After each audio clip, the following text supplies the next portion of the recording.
स्वागत है आपका पधारे। भगवान ने कहा, देखो मैं आपके यहाँ आया हूं और मैंने सुना है कोई शर्त है, कोई राजा पूर्ण न कर पाया और किसी का प्रण रुक जाए, किसी का प्रण रह जाए तो ठीक बात नहीं।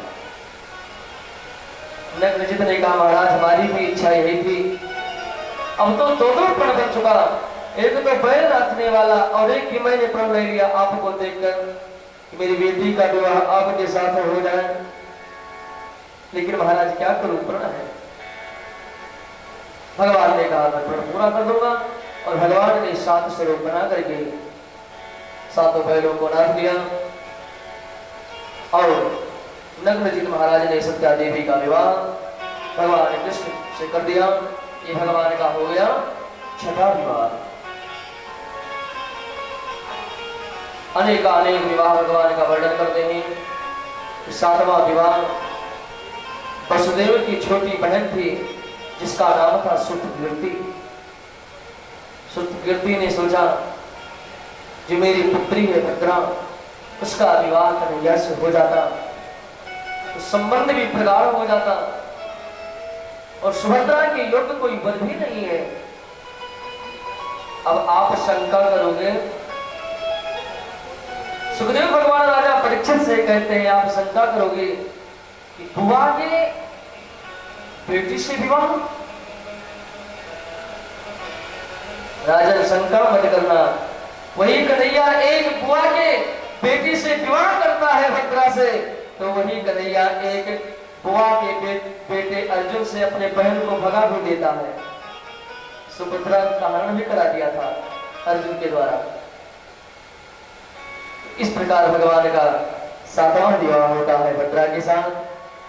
और भगवान का 8वां विवाह जो कि जैसे द्रौपदी के विवाह में शर्त था कि जो चलती हुई मछली की आंख में तीर लगा देगा उसी के साथ में विवाह होगा, ऐसे ही शर्त मध्य देश के राजा ने किया था जिनकी कन्या का नाम था लक्ष्मणा।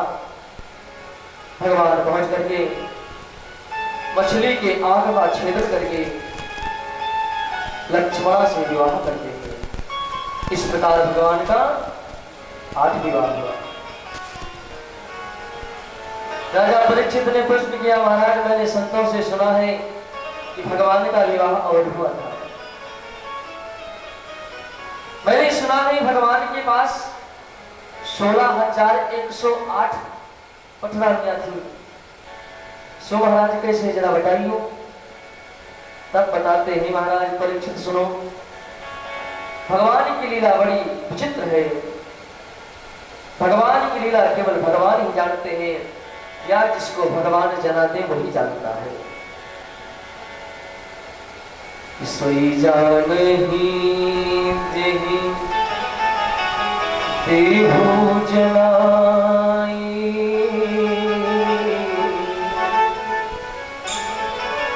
जानत तुम ही है जाई।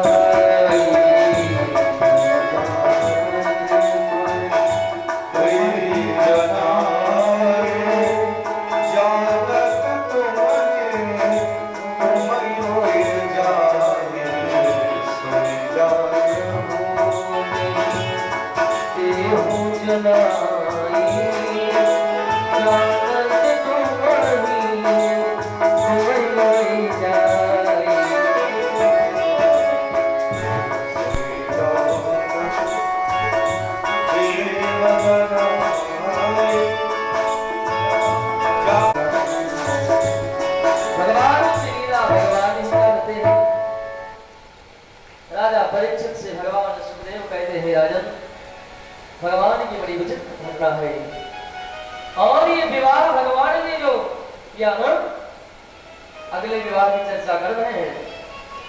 राजन भगवान ने एक ही मंडप में एक ही साथ किया। अब सो तो राजा परीक्षित ने जब सुनो कि महाराज एक ही पर चौंक गए। भगवान ये कैसे, जरा मुझे बताओ। तब कहते हैं, एक भौमासुर नाम का राक्षस था, असुर था, जिसको नरकासुर भी कहा जाता है। भूमि का पुत्र था, इसलिए इसका नाम था भौमासुर।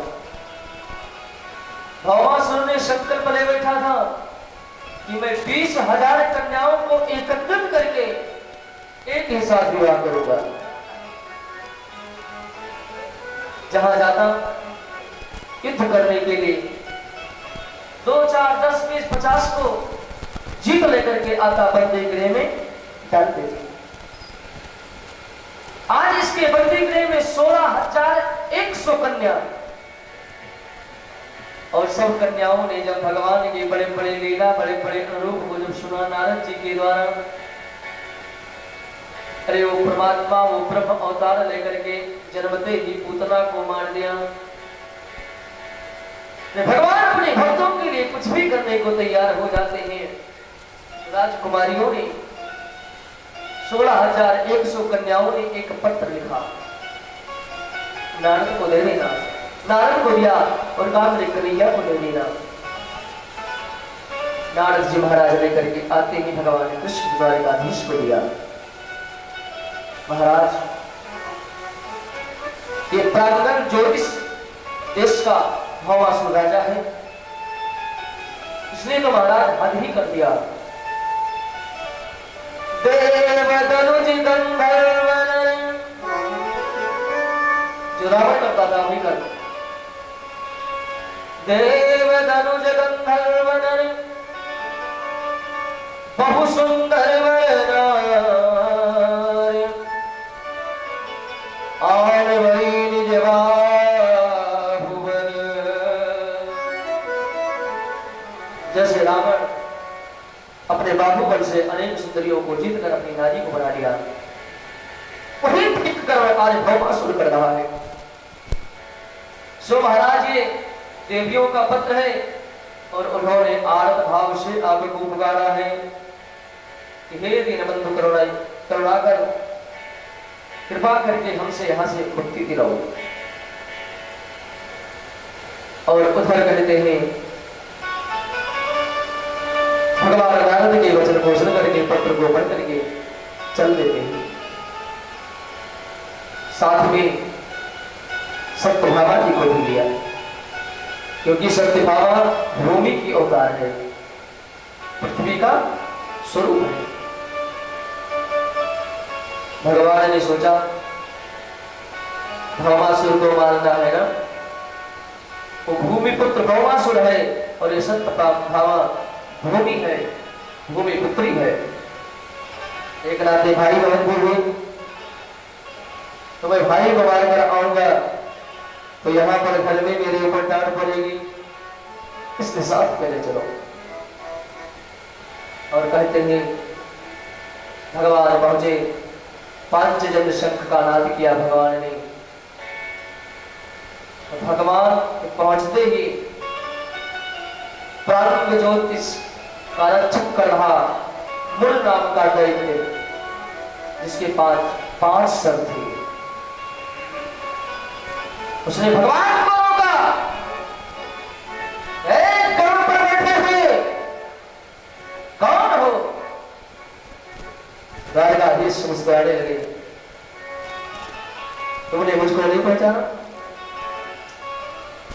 वो मूल नाम का दैत्य ने कहा कि मैं अपने एक राजा को पहचानता हूं और किसी से नहीं। भगवान और थोड़ा ज्ञान भी देना चाहते हैं। एक ही उसने बात कहा कि मेरा धर्म जो है, कर्म है, इस नगर की रक्षा करना, और मेरे जीते जी आप अंदर नहीं जा सकते। सो महाराज मूल से भगवान ने युद्ध करना चालू कर दिया। छल बल कर रहा है मूल नाम का दैत्य। लेकिन भगवान ने अपने चक्र सुदर्शन को आदेश दिया और चक्र सुदर्शन पहुंच करके पांचों सर को काट दिया और दिव्य ज्योति निकलती है भगवान के चरणों में समाहित हो जाती है। देवता लोग पुष्पों की वर्षा करते हैं। बोलिए कृष्ण मुरारी भगवान की जय। कृष्ण तो पहले नाम था लेकिन मुड़ नाम के दैत्य को मारा इसलिए इनका नाम हो गया मुरारी। मुड़ धन अरी मुरारी नाम भी कितना प्यारा है। और मेरा सौभाग्य है कि मैं एक कृष्ण मुरारी की कथा दूसरे कृष्ण मुरारी को सुनाने आया हूं। और एक कृष्ण मुरारी की कथा पूरे परिवार की कथा, एक कृष्ण मुरारी पूरे परिवार के साथ में परिकर के साथ में बैठकर सुन रहा है।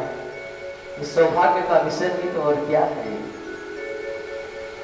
उसके पूर्वज तभी कर गए होंगे जब अपने बच्चे का नाम रखे होंगे कृष्ण मुरारी, कृष्ण मुरारी, कृष्ण मुरारी, कृष्ण मुरारी।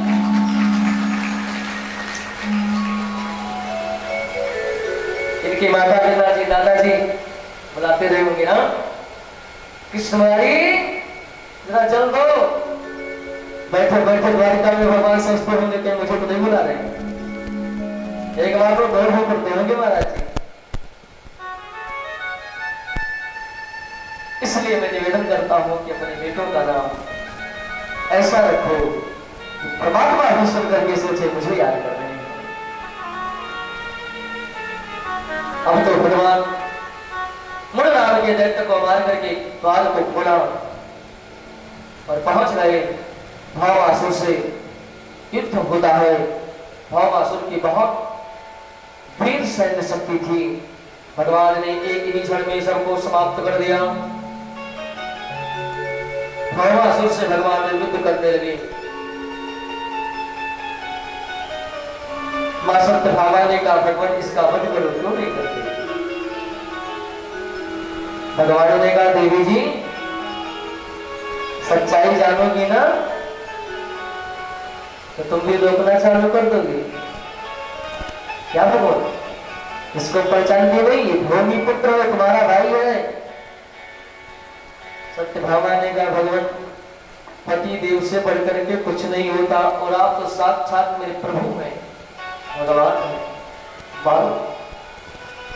और भगवान ने चक्र सुदर्शन को छोड़ करके भावासुर का उद्धार किया। बड़ी द्वारकाधीश भगवान की देवता लोग पुष्पों की वर्षा करते हैं। देवता लोग जय जयकार करते हैं। संत जन भगवान की स्तुति करते हैं। भगवान ने सैनिकों को आदेश दिया कि जाकर के पंडितगिरी के द्वार को खोलो। और जब सैनिकों ने खोला मेरे भाई बहन तो उसमें 16,100 जो राजकन्याएं थी बिल्कुल कृष्ण शरीर की हो गई है, बिल्कुल दुबली पतली, एक एक खंजर एक एक अस्थि को गिना जा सके। लेकिन सबने भगवान का दर्शन किया तो मानो मृतक शरीर में पुनः प्राण आ गया हो। भगवान को सबने प्रणाम किया। भगवान ने आशीर्वाद दिया मंगल हो। देवियां अब आप लोग अपने अपने घर जाए। सबने एक ही स्वर से प्रार्थना किया भगवान मेरे केवल 2 ही मार्ग है, केवल 2 ही मार्ग, तीसरा मार्ग बचा ही नहीं। क्या? क्योंकि भगवान मेरे पिता के घर से ये पापी दुष्ट उठाकर लेकर के आया। कुछ देवियों ने कहा मेरे पिता ने तो आत्महत्या कर लिया, कि मैं संसार में किसको अपना मुख दिखाऊं। कुछ देवियों ने कहा भगवान मेरे माता पिता तो उसी दिन मुझसे नाता तोड़ दिए, तो भगवान वापस तो पिता के घर जा नहीं सकती। भगवान ने कहा तो देवियों ने कहा भगवान कोई मुझे अपनी पत्नी भी नहीं स्वीकारेगा, कोई मुझे अपनी पत्नी भी नहीं स्वीकारेगा, क्योंकि सबको पता है कि ये राजकुमारियां भौमासुर के बंदी गृह में थी। भगवान ने कहा तो दो मार्ग कौन सा है? देवियों ने कहा भगवान पहला, या तो हम लोग समाज में गलत मार्ग पर निकल जाएं। मेरे भाई बहन ध्यान से सुनिएगा, कोई नौटंकी का मंच नहीं है ये आपको सुंदर दृश्य दिखा करके या सुंदर चुटकुले सुना करके दिल बहला दिया जाए, नहीं। आप भागवत सुनने बैठे हैं, भागवत सुनिए। देवियों ने कहा भगवान या तो हम समाज में निकल करके गंदे मार्ग को अपना ले, कुकृत करना चालू कर रहे, सो महाराज हमसे होगा नहीं। दूसरा मार्ग, हम लोग आत्महत्या कर लें, क्योंकि भगवान अब समाज में जीने का हक हम लोग को नहीं है। लेकिन महाराज दोनों कर्म करते हुए डर लग रहे हैं, क्योंकि गलत मार्ग पर जाएंगे तो उपहास होगा, पाप लगेगा, आत्महत्या करेगी, दुनिया ने किस किस योनि में भटकना पड़ेगा। भगवान लेकिन आप सामने खड़े हैं, जिस मार्ग को आप बताओगे हम सभी उस मार्ग को चुन लेंगे। आज द्वारिकाधीश असमंजस में पड़ गया। हो तेरी मर्जी, हो तेरी मर्जी कि मैं हूँ गुलाम, ओ मेरे अलबेले श्याम, मेरे अलबेले श्याम, मेरे अलबेले श्याम, मेरे अलबेले श्याम, मेरे अलबेले श्याम, मेरे अलबेले श्याम, मेरे अलबेले। हो तेरी मर्जी, हो तेरी मर्जी कि मैं हूँ गुलाम, मेरे अलबेले श्याम, मेरे अलबेले श्याम, मेरे अलबेले श्याम, मेरे अलबेले श्याम, मेरे अलबेले श्याम, मेरे अलबेले श्याम। सभी लोग बैठकर ताली तो बजाते रहो, कल से हम कहने नहीं आएंगे। मुरारीलाल जी, कल से मैं कहने नहीं आऊंगा, लेकिन आज में सभी लोग भाव से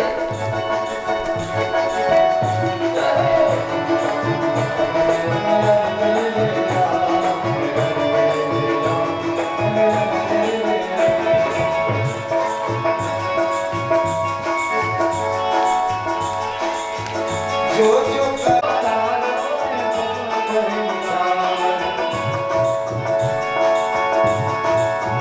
ओ जो जो करालो मैं तुम पर निछावर, जो जो करालो मैं तुम पर निछावर, जो जो करालो। आज सभी जो 16,000 लड़कियां थी जिन्हें बंदी बनाया था, वो आज प्रभु से अरदास लगा रही है, विनती कर रही है, हे प्रभु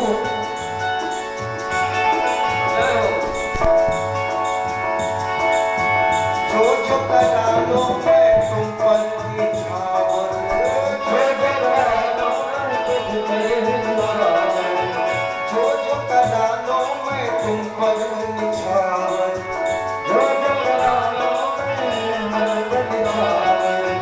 हो दे दो मुझको, दे दो,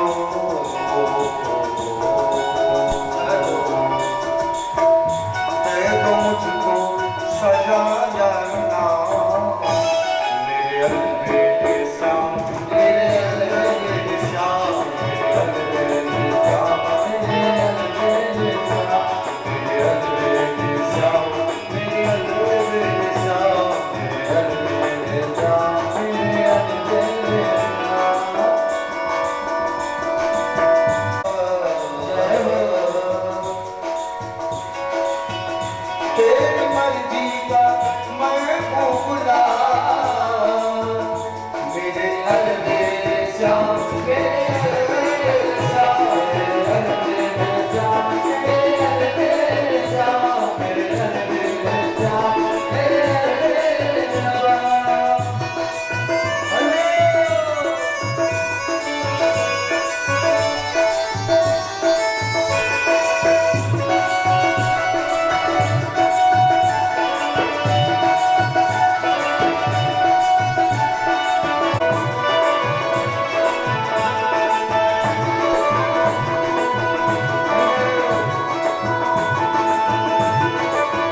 मैं हूँ तेरी मर्जी का गुलाम, जो चाहो सो करो।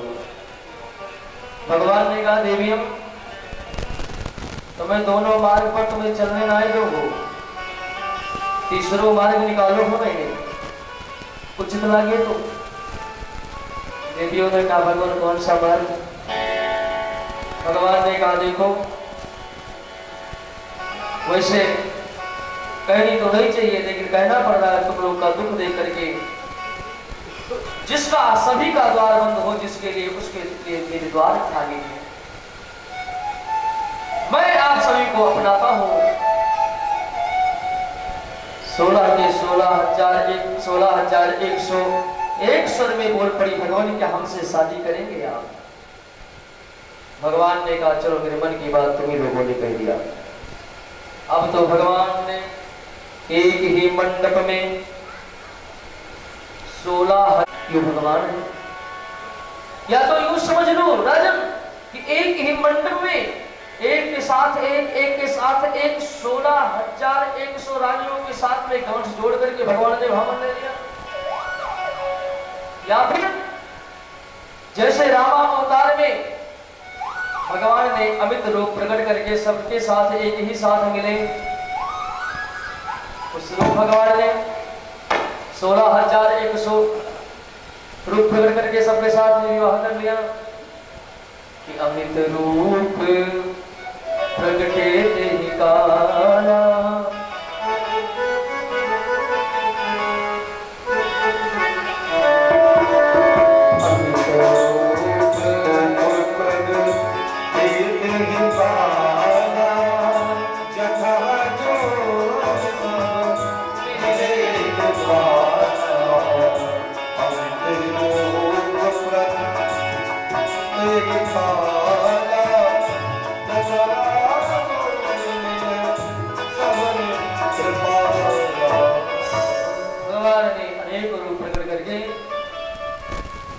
कर लिया।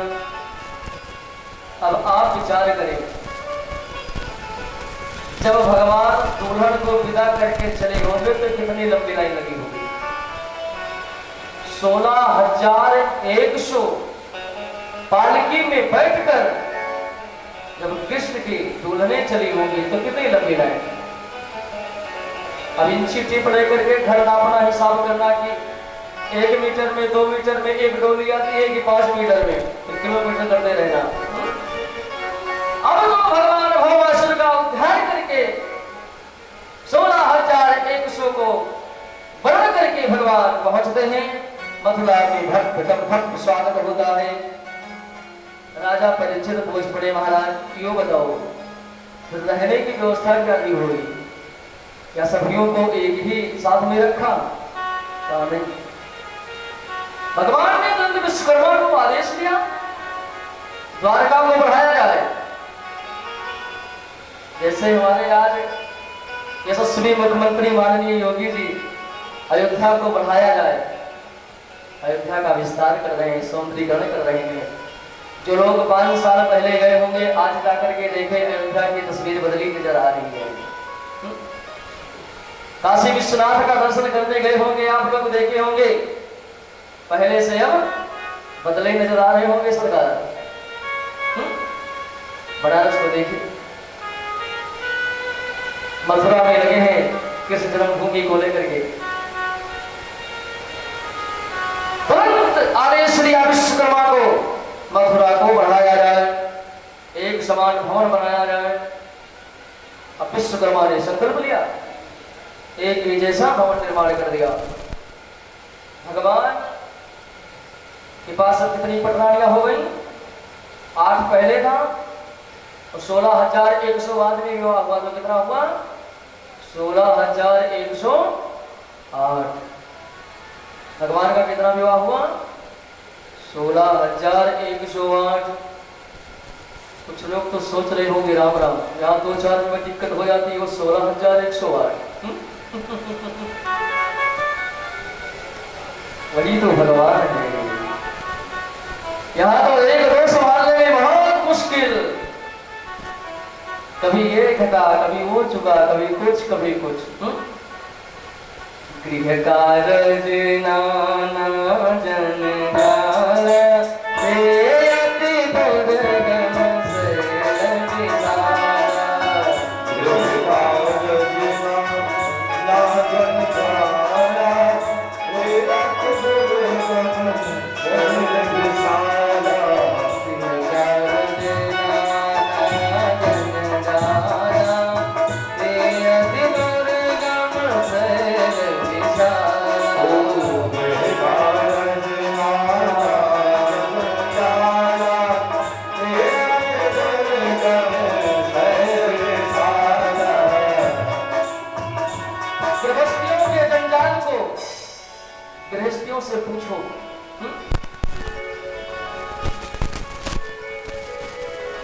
आज मैं आपको प्रत्यक्ष प्रमाण भी दे दूंगा या हमारे बताए हुए पर चलो देखो।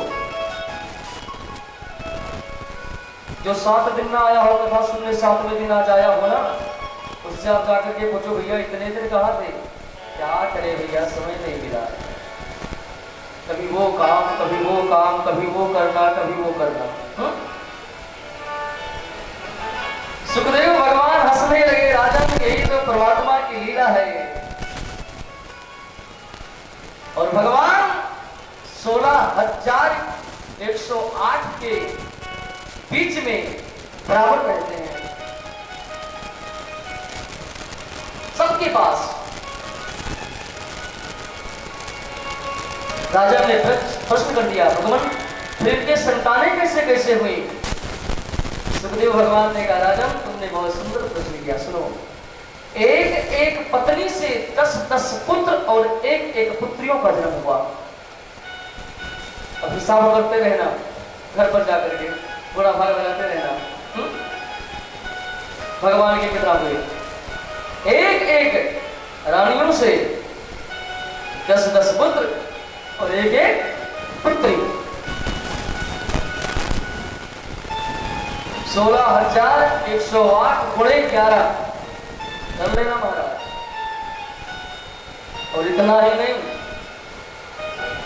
इन पुत्रों के भी 10 पुत्र एक एक पुत्री, क्योंकि भगवान का 56 करोड़ परिवार था ना, 56 करोड़ वंशी थे, ऐसे थोड़ी होगा। अब आप विचार करें उस समय भारत की संख्या क्या रही होगी, जनसंख्या क्या रही होगी। अकेले भगवान के परिवार में 56 करोड़ परिवार,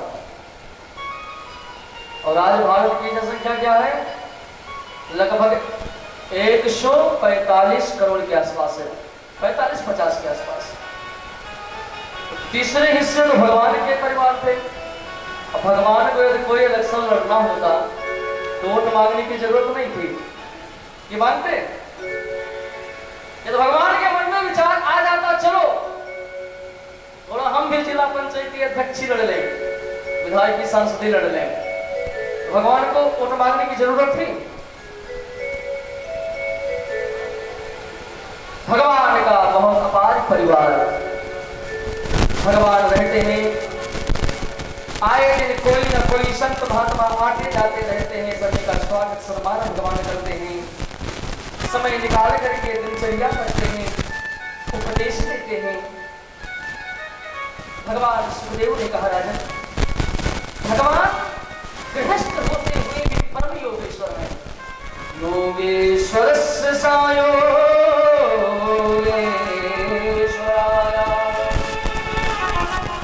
वो गृहस्थ में होते हुए परम योगी राज है। आए दिन कोई न कोई महारानी कुंभभवन में पहुंची रहती। वो कुंभभवन समझते हैं ना, पहले राजा महाराजा घर बनवाते थे तो एक प्राइवेट रूम होता था, वो भवन, वो यानी क्रोध का भवन। जिस महारानी को या घर के किसी सदस्य को क्रोध आ जाए, गुस्सा आ जाए, उसमें प्रवेश हो जाता। घर के मालिक जाते समझाते, भैया क्या है बताओ, पूरा करेंगे फलाम धमाम। जैसे महाराज दशरथ कई को समझाने गए थे, कई को भवन तो गए थे, सुनी सब कुछ बुरा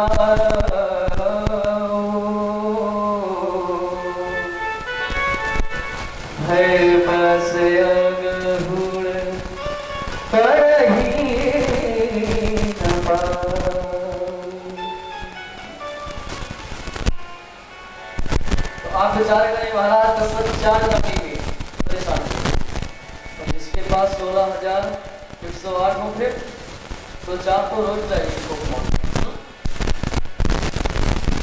कभी कोई नाराज होती यार हमारे बेटे के लिए कपड़ा नहीं है, काफी नहीं आया, बिस्कुट नहीं आया, कैसे रह रहा होगा? जब विवाह में चाहब कीन्हा, यही कारण प्रभु करही न दीना।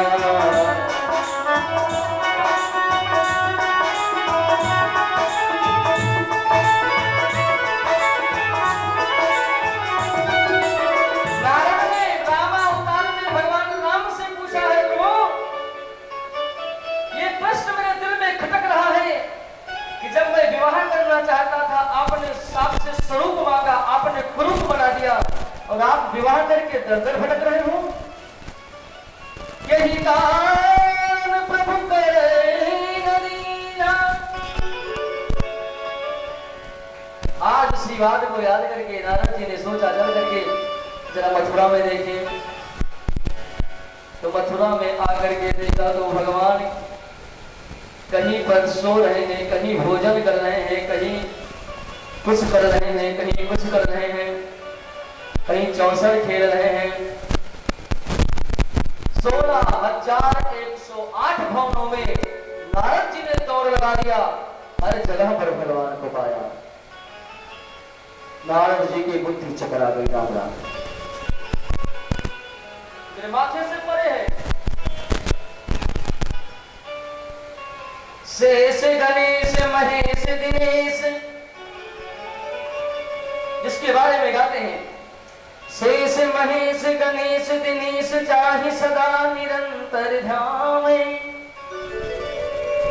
ताहि अहीर की छोहरिया पर छचिया भर पे नाच नचाए।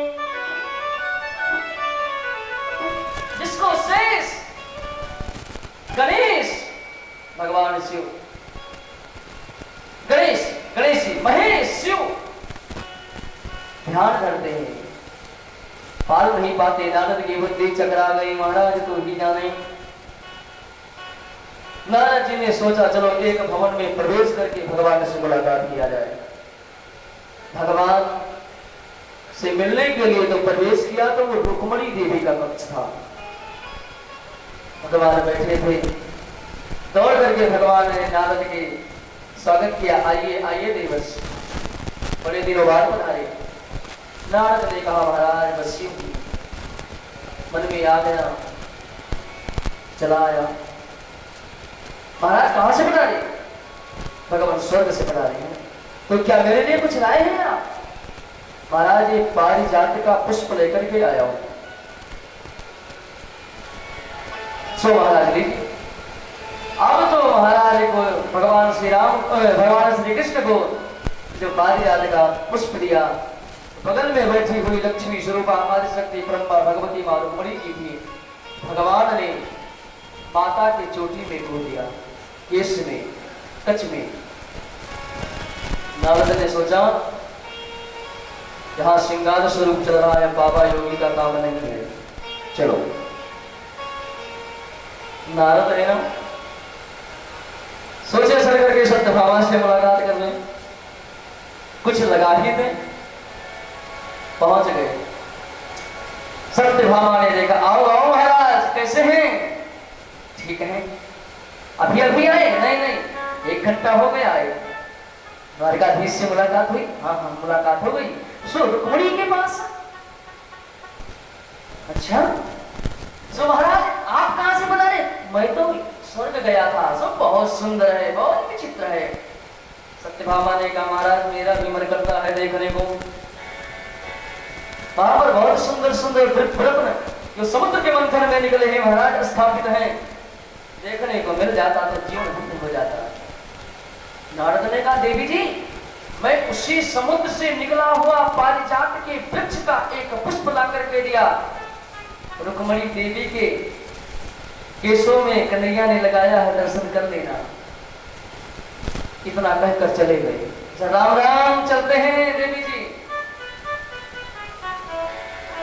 षड्यंत्र का बीज बो दिया। अब सत्यभामा क्रोध में आ गई, खूब भवन में चली गई। अच्छा, सत्यभामा को बार बार क्रोध क्यों आता था जानते हो? सत्यभामा के मायके से मणि से निकला हुआ 8 भार सोना प्रतिदिन आता था। तो जिन बहुओं के मायके से ज्यादा धन आता हो ना, दहेज ज्यादा आया हो, फिर उनका तो कुछ दूसरा है, घर में रूप रहता है।